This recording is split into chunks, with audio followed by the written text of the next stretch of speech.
Le monde est au bord d'un précipice dangereux. Les nations se soulèvent les unes contre les autres et la prophétie se réalise sous nos yeux. Mais la vraie question n'est pas seulement ce qui se passe au Moyen-Orient. La vraie question est, qu'est-ce que cela signifie pour vous? Ce message dévoilera la vérité sur la guerre entre l'Iran et Israël et pourquoi cela pourrait être le dernier signal d'alarme que Dieu envoie au monde. Vous ne pouvez pas vous permettre de l'ignorer. Nous vivons dans un monde qui tourne chaque jour un peu plus vite vers le chaos. Les gros titres clignotent comme des signaux d'alarme. L'Iran attaque Israël, représailles, montée des tensions mondiales. Ce ne sont pas seulement des événements politiques, ce sont des signes prophétiques. Ce n'est pas juste un autre conflit régional, quelque chose de plus profond est en train de se produire. Quelque chose d'ancien, de spirituel, inscrit depuis longtemps dans les pages des Écritures. Vous voyez, lorsqu'on parle de l'Iran et d'Israël en guerre, il ne s'agit pas simplement de deux nations en conflit. Nous assistons à la manifestation d'une guerre spirituelle ancienne, enracinée dans l'histoire, dans la prophétie et dans le cœur humain. La Bible a parlé clairement des troubles qui frapperont les nations. Il y a des milliers d'années, des prophètes ont averti qu'un temps viendrait où les nations du Moyen-Orient se soulèveraient, où des alliances se formeraient et où la Terre sainte serait entourée d'ennemis. Ce que nous voyons aujourd'hui n'est pas un hasard, ce n'est pas une coïncidence, c'est une confirmation. La voix de la prophétie n'est pas silencieuse. Elle résonne à travers chaque missile lancé et chaque sirène qui hurle dans le ciel de Dieu n'est pas surpris par ce moment. Il l'a prévu, il l'a déclaré et maintenant il s'accomplit sous nos yeux.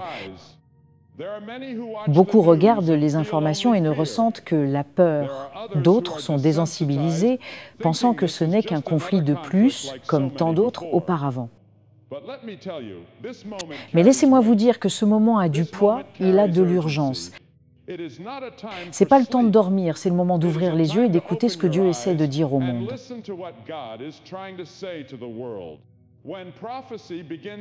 Quand la prophétie commence à ressembler aux manchettes d'aujourd'hui, nous devons prêter attention. Dieu ne nous avertit pas pour nous effrayer, mais pour nous préparer. Cette guerre, cette violence, cette haine ne sont pas simplement le résultat de politiques ou de diplomatie défaillantes, c'est le fruit d'une rébellion plus profonde. Une rébellion contre Dieu. La haine de l'Iran envers Israël n'est pas seulement politique, elle est spirituelle. Depuis le début, Dieu a choisi Israël pour être une lumière, un peuple d'alliance et le lieu de naissance de son Fils. À cause de cela, Israël a toujours été visé, encerclé et haï.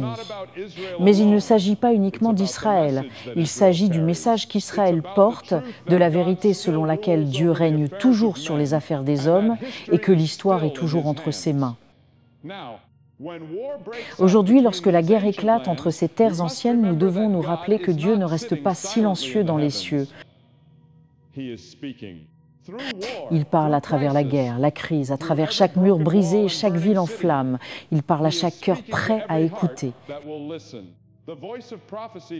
La voix de la prophétie ne murmure pas seulement aux érudits et aux théologiens, elle s'adresse à chaque homme, chaque femme, chaque jeune qui ose demander « Qu'est-ce que cela signifie pour moi ?»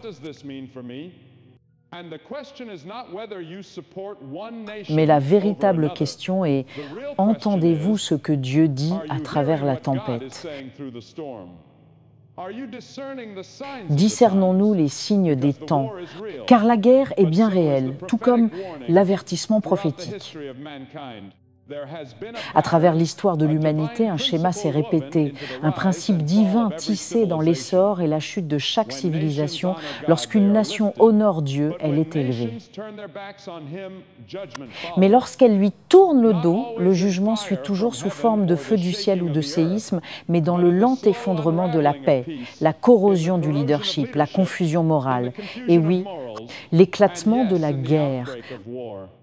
Ce que nous voyons dans le conflit entre l'Iran et Israël n'est pas simplement le résultat d'agendas politiques ou d'ambitions militaires.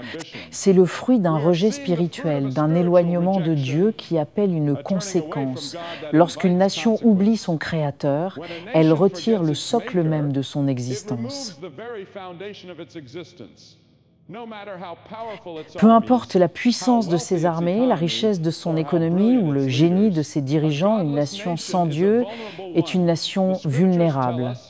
Les Écritures nous disent « La justice élève une nation, mais le péché est une honte pour les peuples. Dès l'instant où nous abandonnons la justice, nous appelons le reproche sur nous. » Et la vérité, c'est que les nations de la terre ne se sont pas simplement éloignées de Dieu, elles se sont précipitées loin de lui.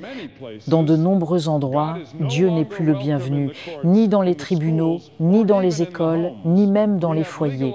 Nous avons légalisé ce que Dieu interdit et interdit ce que Dieu commande. Nous appelons le mal bien et le bien mal. Et ensuite, nous nous demandons pourquoi le monde est en chaos. Le jugement de Dieu ne se limite pas à une région. Il vient partout où l'on choisit le péché plutôt que l'abandon, l'orgueil plutôt que la prière, les idoles plutôt que l'intimité avec lui. La guerre commence peut-être avec des gouvernements, mais le jugement commence avec Dieu. Et il commence quand les hommes échangent la vérité contre le mensonge, la lumière contre les ténèbres, la sainteté contre le compromis. C'est l'heure de se réveiller. C'est le moment de regarder au-delà des politiques et de reconnaître la réalité spirituelle. Car lorsque les nations se détournent de Dieu, elles ne perdent pas seulement leur chemin, elles provoquent le jugement qu'elles croyaient pouvoir éviter. Quand la guerre éclate entre nations, le monde regarde les cartes, les alliances, les stratégies militaires et les actualités. Mais derrière chaque conflit, il y a un message divin. Un appel non seulement aux dirigeants et aux soldats, mais à chacun. Car la guerre peut sembler une affaire de frontières et de politique. Mais aux yeux de Dieu, c'est aussi un miroir qui reflète l'état de l'âme humaine. Le chaos sur le champ de bataille reflète souvent le chaos intérieur du cœur humain. Dieu ne se laisse pas tourner en dérision. Lorsqu'il retire sa main, ce qui reste, c'est un monde dirigé par l'orgueil de l'homme, la soif de pouvoir et l'influence démoniaque. Nous en voyons les conséquences aujourd'hui même. Les dirigeants iraniens ont juré d'effacer Israël de la carte. Des organisations terroristes se montrent audacieuses et des vies innocentes se retrouvent prises dans les tirs croisés. Et pourtant, le monde refuse encore de se repentir. Nous continuons à chercher la paix à travers des traités et la diplomatie. Seule vraie paix se trouve dans la crainte du Seigneur. Dans l'Ancien Testament, nous lisons comment Dieu a agi envers les nations qui se détournaient de lui. Il envoyait des avertissements par ses prophètes, des signes dans les cieux. Il permettait à des ennemis étrangers de se lever et de secouer les peuples hors de leur confort. Pas parce qu'il nous hait, mais parce qu'il nous aime assez pour nous confronter. Le jugement de Dieu n'est pas un acte de cruauté, c'est un appel désespéré au retour. Et pourtant, combien n'entendront cet appel ?